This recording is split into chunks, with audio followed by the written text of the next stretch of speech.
സംസാരിക്കുന്നതിനായി ഞാൻ സാദരം സ്വാഗതം ചെയ്യുന്നു.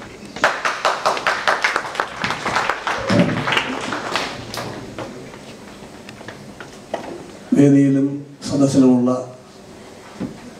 ബഹുമാന്യ വ്യക്തികളെ, പ്രിയപ്പെട്ട സഹോദരി സഹോദരന്മാരെ, ഇന്നിവിടെ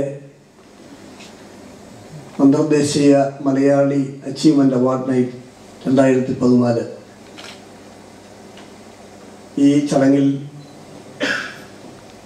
സംബന്ധിക്കാൻ എനിക്ക് വളരെയേറെ സന്തോഷമുണ്ട്.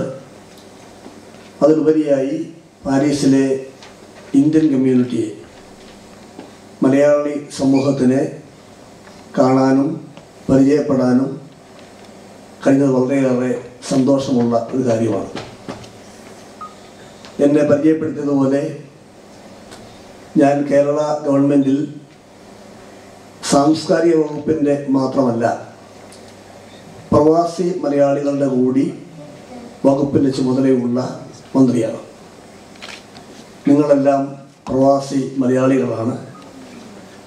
ആ നിലയ്ക്ക് നിങ്ങളുടെ ക്ഷേമകാര്യങ്ങളും കേരളവുമായി ബന്ധപ്പെട്ട സാംസ്കാരിക പരിപാടികളും കൂടി ഗവൺമെൻറ് വളരെയേറെ താല്പര്യമുള്ള ഒരു കാര്യമാണ്.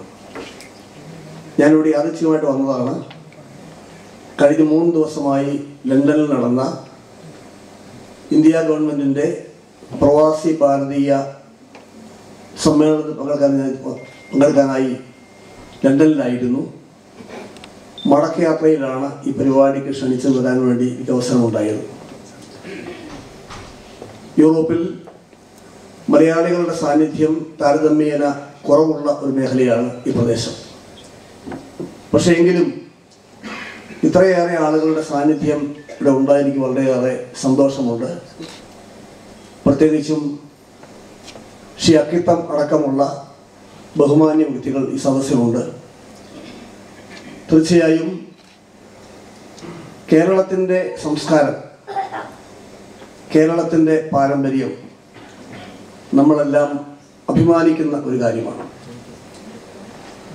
ലോകത്തിൻ്റെ സാംസ്കാരിക തലസ്ഥാനമായ cultural and art capital of the world എന്നറിയപ്പെടുന്ന പാരീസിൽ ഈ പരിപാടി അരങ്ങേറുമ്പോൾ കേരള തനിമയുള്ള നിരവധി പരിപാടികളുടെ അരങ്ങേറുന്നതിൽ വളരെയേറെ സന്തോഷമുണ്ട്. കാരണം നിങ്ങളുടെ എല്ലാം മനസ്സിൽ കേരളത്തോടുള്ള പ്രത്യേകമായ താല്പര്യം, നിങ്ങളുടെ എല്ലാം ബാല്യകാലത്തെ ഓർമ്മകൾ, അതെല്ലാം നിങ്ങളോടൊപ്പം ഇവിടെയും ജീവിക്കുന്നത് തീർച്ചയായും നല്ല ഒരു കാര്യമാണ്.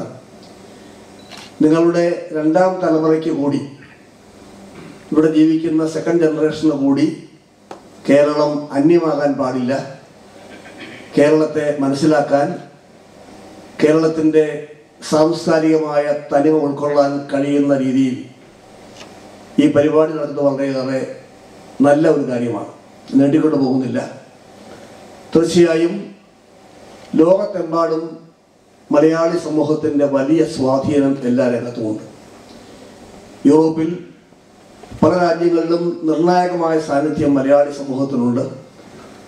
അവിടെയെല്ലാം അവരുടെ മനസ്സിൽ അവരുടെ ഒരു ഹോം സിക്നെസ്, നാടുമായ ബന്ധം എപ്പോഴും മനസ്സിൽ കാത്തു സൂക്ഷിക്കുന്നുണ്ട്.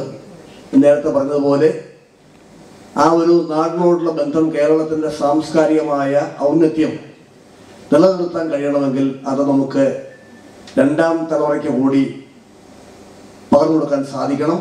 എനിക്ക് അപേക്ഷയുള്ളത്, ഞങ്ങളെ ഗവൺമെൻറ് മുൻകൈ എടുത്തുകൊണ്ട് സ്ഥാപിച്ച മലയാളം മിഷൻ ലോകത്തെ എല്ലാ പ്രദേശങ്ങളിലും മലയാളികൾക്ക് തങ്ങളുടെ കുഞ്ഞുങ്ങൾ മലയാളം പഠിക്കാൻ ആഗ്രഹമുള്ള ആണെങ്കിൽ അവർക്ക് ആ മലയാളം പഠിക്കാനുള്ള സാഹചര്യം ഉണ്ടാക്കാൻ വേണ്ടി പ്രവർത്തിക്കുന്നുണ്ട്. കാരണം മലയാള ഭാഷയെയും മലയാള സംസ്കാരത്തെയും അറിഞ്ഞ് അവർ വളരണം.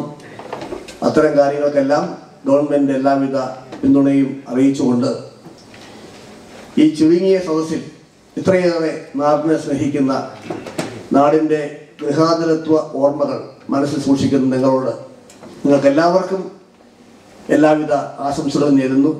എൻ്റെയും കേരള ഗവൺമെൻറ്റിൻ്റെയും അതുപോലെ എന്നോടൊപ്പം എത്തിയിട്ടുള്ള ഭാര്യ സാറ ജോസഫിൻ്റെയും പേരിൽ നിങ്ങൾക്ക് എല്ലാവർക്കും എല്ലാവിധ ആശംസകളും നേർന്നുകൊണ്ട് ഈ കലാമേള ഉദ്ഘാടനം ചെയ്ത് അറിയിക്കുന്നു. നന്ദി, നമസ്കാരം.